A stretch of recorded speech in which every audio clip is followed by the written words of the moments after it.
नमस्कार साथियों आज मैं लेके आया हूँ COPQ, cost of poor quality. इसके अंतर्गत हम जो भी वेस्टेज होते हैं यानी कि जो हानि होती है उसको हम पैसे से कन्वर्ट करते हैं और उसको सेल से डिवाइड करके 100% निकालते हैं। ये इससे हमारा कितना प्रॉफिट और कितना लॉस हो रहा है। तो साथियों COPQ की बात करें तो ये मैनेजमेंट की भाषा है। ये मैनेजमेंट की भाषा में कहें तो इसको हमारी जो प्रॉफिट हो रही है और कितना लॉसेज हो रहा है उसकी परसेंटेज निकालते हैं।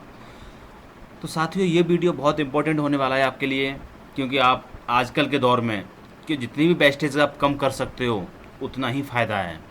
क्योंकि आज के सफ़र में सफ़र करना कंपनियों के लिए बहुत मुश्किल होता जा रहा है, क्योंकि आजकल इतनी कंपटीशन बढ़ रही है, बहुत ज़्यादा कंपटीशन हो रही है और जॉब के लिए भी सिक्योर रहेगी। क्योंकि आपको अच्छा नॉलेज रहेगी तो आप भी जॉब भी पा सकते हो। तो इसलिए अपनी नॉलेज के लिए, कंपनी के ग्रोथ के लिए ये वीडियो अवश्य देखें।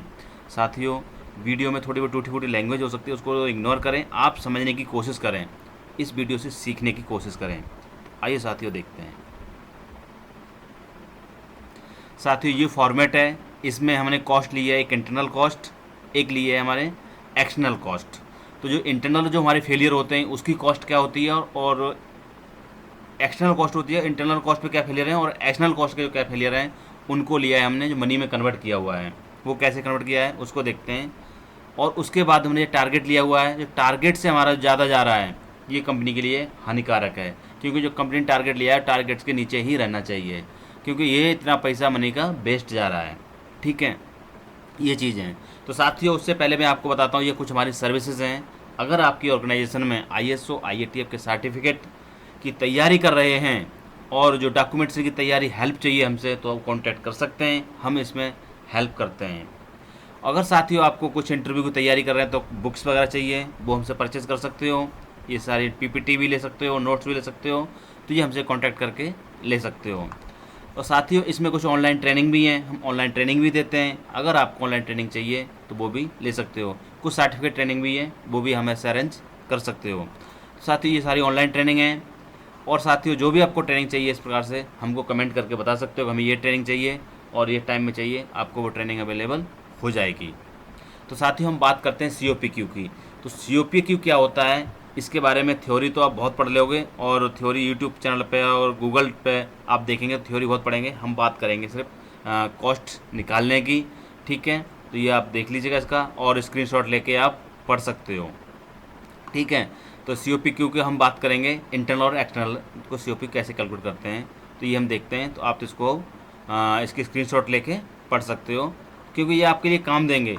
जैसे हम बात करें इंटरनल फेलियर तो स्क्रैप, रिवर्क, मटेरियल, इस प्रकार से आपके ये इंटरनल फेलियर हो सकते हैं और एक्सटर्नल फेलियर ये हो सकते हैं। ठीक है, इस प्रकार से आप कैलकुलेट कर सकते हो, ये देख सकते हो। तो ठीक है साथियों, मैं अभी आपको एक्सेल शीट बताता हूँ। जैसे हमने ये लिया, अब इंटरनल जो हमारे फेलियर होते हैं वो क्या हो सकते हैं, जैसे स्क्रैप, यानी जो भी हम मशीन पे CNC मशीन पे हमारे 10 पार्ट बने, 10 पार्ट की क्या स्क्रैप की कॉस्ट है, स्क्रैप में कितना हानि हुआ, स्क्रैप तो पार्ट बनाए हमने, उसकी कितनी कॉस्ट के हानि हुई, वो यहाँ पे हम लिख देंगे। इतनी कॉस्ट के हमें लॉसेस हुए स्क्रैप की वजह से। रिपेयर की वजह से कितनी कॉस्ट हुई हमारी, जो हमने कोई पार्ट्स बनाया उसको रिपेयर किया, उसमें कितनी कॉस्ट लगी, कितने रिवर्क की कॉस्ट लगी, कितने बार हमने रिवर्क किया उसकी कॉस्ट क्या लगी, कितना हमने जो डॉक्यूमेंटेशन बना रखा है उसकी कॉस्ट क्या आ रही है। आप इंटरनल ऑडिट भी ले सकते हो, इस प्रकार से जो हमें ले सकते हो आप। ठीक है, रीटेस्ट किया आपने, कोई प्रोडक्ट रीटेस्ट किया, ठीक है, इस प्रकार से ये कॉस्ट आप ले सकते हो। तो पर मंथ कितना अपना खर्चा आ रहा है रिवर्क में, रिपेयर में, ये सारे खर्चे यहाँ पर लिख सकते हो इस प्रकार से रुपीज़ में। 100 पार्ट बनाए, 100 पार्ट को कन्वर्ट कर लो रुपीज़ में, उस प्रकार से आप लिख सकते हो। अगर बात करते हैं हम एक्सटर्नल की, एक्सटर्नल में क्या होता है, कस्टमर के एंड पे जाके आपने रिपेयर किया। कई बार होता है कि कुछ फिटमेंट में प्रॉब्लम आ रही है तो अपने मैन आदमी भेज के वहाँ पर रिपेयर करते हैं, उस पर कितनी कॉस्ट आई वो हम रुपीज़ में लिख सकते हैं, कितना खर्चा हुआ वहाँ पर। और रिटर्न आती है, सेल्स रिटर्न कितनी आई, उसके रुपीज़ क्या आए वो हम यहाँ लिख सकते हैं रुपीज़ में। ठीक है, उसके बाद तो होता है आपका कस्टमर के एंड से कोई रिजेक्शन हो गई, उसके वजह से उसका पार्ट रिजेक्ट हुआ कस्टमर का, वो डेबिट नोट लगाता है आपके लिए। वो डेबिट नोट क्या होता है कि जैसे कस्टमर के पास रिजेक्ट होता है पार्ट की कॉस्ट आपको डेबिट कर देता है, वो कितनी डेबिट आए आपके पास, कितना डेबिट नोट आए, उसकी कॉस्ट क्या है वो यहाँ लिख सकते हो आप।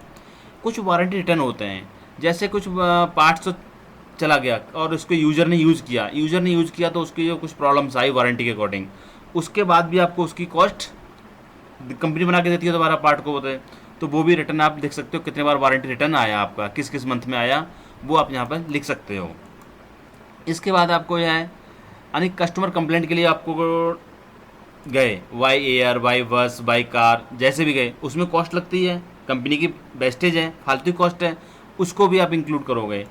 ऐसे आपको कैलिब्रेशन जो भी करते हैं एक्टिविटीज़, अब जैसे परचेज डिपार्टमेंट में गया, कोई सप्लायर है उसके पास भी आप गए कंप्लेंट के लिए, तो वो भी क्या है कंपनी पे बोझ है, वर्डन है, ये भी आप उसमें इंक्लूड कर सकते हो। तो कितनी कॉस्ट आई, तो ये दोनों प्रकार की कॉस्ट को हमने कैलकुलेट किया और सम किया, दोनों सम कर लिए हमने, इसको भी सम कर लिया।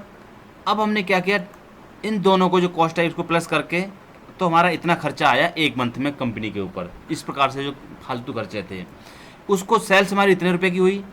अब हमने क्या किया, इस रुपए में सेल्स का भाग दे दिया, जो भी खर्चे थे उसमें हमने क्या किया, भाग दे दिया, परसेंटेज निकाल दी, प्लस इंटू 100 करके। तो हमारी जो परसेंटेज आई कितनी आई, 5% आया हमारा, 5% का खर्चा हमारा इस सेल्स पे हो रहा है। ठीक है, हमारा टारगेट क्या था, 4% टारगेट था, ये हमारा टारगेट से कम होना चाहिए। कंपनी तो ही कहना चाहती है, वैसे 0 होना चाहिए, 0 तो इम्पॉसिबल है, 0 तो नहीं होगा, मगर टारगेट से कुछ कम होना चाहिए। जो अधिक है वो कंपनी के लिए हानिकारक है। तो साथियों, इसको हमें कम करने की कोशिश करना है। जैसे हम रिवर्क कम कर सकते हैं, रिपेयर कम कर सकते हैं, ट्रेवल जो भी है वो कम कर सकते हैं।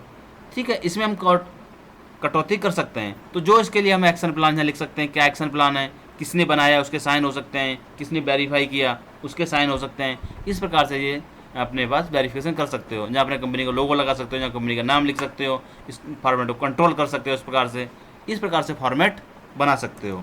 तो साथियों, ये छोटी सी वीडियो थी, आपको कैसी लगी कमेंट करके ज़रूर बता सकते हैं। और कुछ सर्विसेज चाहिए तो वो भी सर्विसेज गहन कर सकते हैं। तो ओके साथियों, थैंक यू, आपने मेरी पूरी वीडियो देखी, आपके लिए बहुत बहुत धन्यवाद।